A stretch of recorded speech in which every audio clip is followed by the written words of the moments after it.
दोस्तों, ये कहानी बहुत पुरानी है। कहानी उन दिनों की है जब बच्चे अपने गुरु के आश्रम में पढ़ने जाया करते थे। उन दिनों आज के जैसे स्कूल और कॉलेजेस नहीं होते थे। बच्चे गुरुजी के पास पढ़ने जाते थे और उनको गुरुजी के आश्रम में ही रहना होता था। छुट्टियां पड़ने पर वे सब अपने अपने घर जाते थे।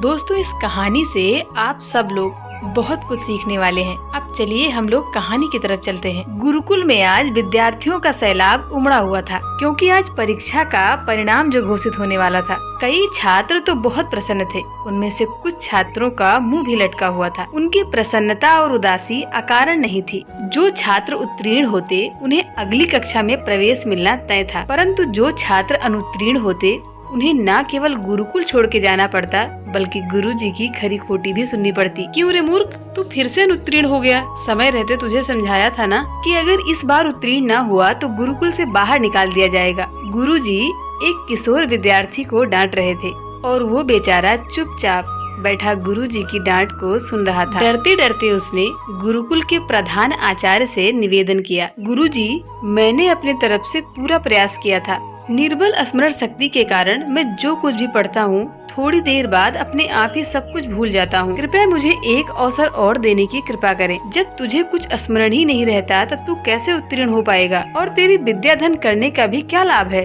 अगर भगवान भी तुझ पर कृपा करे तो भी तुझ जैसे जड़ बुद्धि को उत्तीर्ण नहीं करा सकते। आचार्य ने अपने इन दिव्य शब्दों के साथ उसे गुरुकुल से बाहर निकल जाने को कहा। कक्षा के बाकी छात्र उस पर हंस रहे थे। वो बेचारा भी अपना मुंह लटकाए बोझिल कदमों से वहाँ से निकल गया। हजारों प्रश्न उसके मन में उथल पुथल मचा रहे थे। कैसे वो अपने घर लौटेगा? अपने माता पिता को क्या उत्तर देगा? जब लोगों को इस बात का पता चलेगा कि उसे गुरुकुल से निकाल दिया गया है, तब वो कैसे उनका सामना कर पाएगा?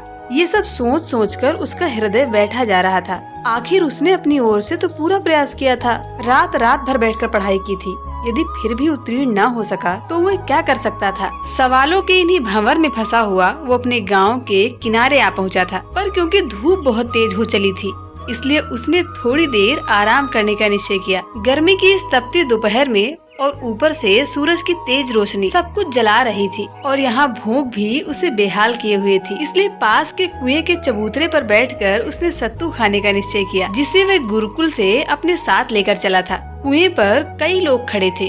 प्यास के मारे सबका बुरा हाल था, इसलिए बार बार बाल्टी को कुएं में डालते और शीतल जल निकाल कर पी रहे थे। रस्सी के बार बार रगड़ने से कुएं पर लगा पत्थर घिसने लगा था।